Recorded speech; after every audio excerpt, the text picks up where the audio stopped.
Hello everyone, this is Rick and thanks for joining. This is the 8th tutorial and today we're going to work with Excel tables. I'm going to show you several features of working with tables. So the first thing that I've done is I've gone out and I've just created some basic data here. So what I did is I just created a car sales spreadsheet. So if someone was tracking all the car sales, this is a Honda dealership example. So what are the, what's the salesperson's name? What's their HR ID? What's the car model? What's the price? Was it a new or used car? Did they get a bonus for selling this car? So certain things like a warranty or an Accord they might get a bonus on. And then what is the transaction ID for the for that car or for that exchange? So first thing I'm going to do, I'm going to spread out these columns a little bit so I can read them. We can read the titles a little bit better. And to make a table, the first thing that you do, just click anywhere within your data range here. Go to Insert, Table, and you see by default it's selected it. If you need to change it, you can change it here, but you see it goes from A1 to G45. And then the box is checked, my table has headers, and that's the title up here, the header row.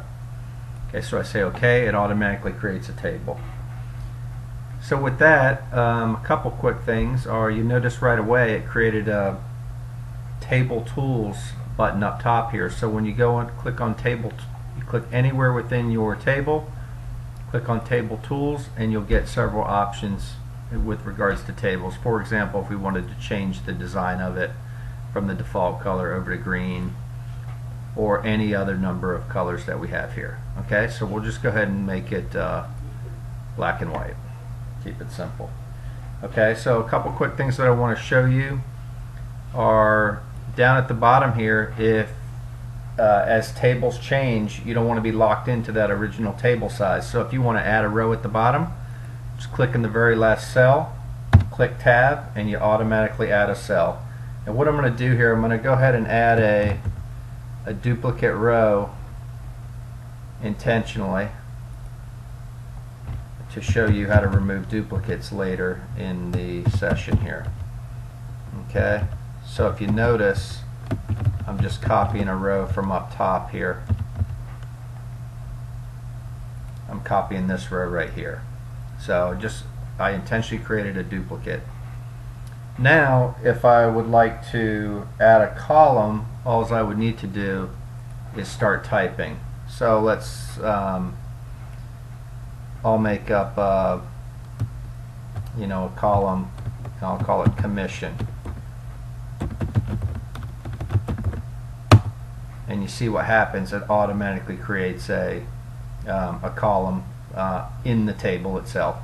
So I don't really need that, so I'm going to undo it. I just wanted to show you how you would go about doing that.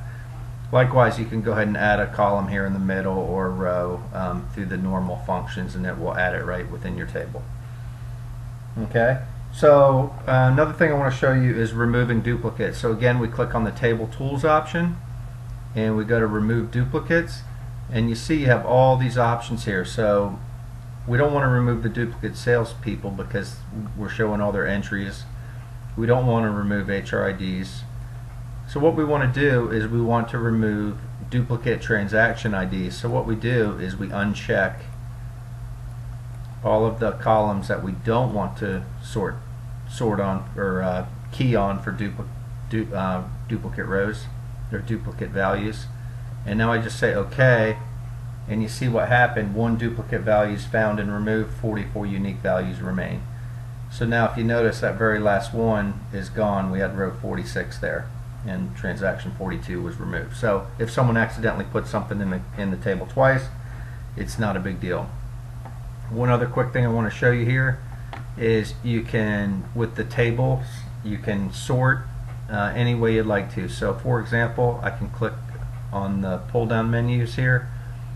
I can uncheck the select all, and I can just look at Accords or Civics or Accords and Civics. So if I just look at Accords, it just shows me those options. I'm going to go back to select all. Now if I go there again, I can do sort A to Z, and it will sort alphabetically. Likewise, I can take price and I can say sort largest to smallest. So if you wanted to sort, by any option there, you have it.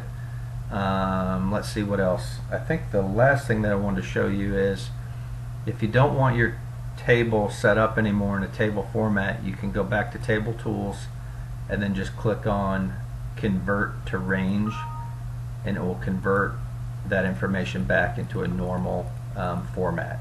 Okay, so again, from scratch, you just click anywhere within the table, insert table, chose the right range of cells, and there you have your table.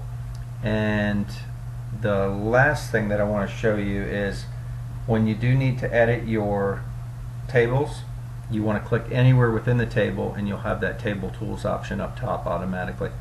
If you click over here outside of the table, you notice it's gone. Okay? And I think that'll do it for today. Thanks for joining, and don't forget to join. I'll be adding a lot more Excel training and other training sessions coming up. So thanks. Bye.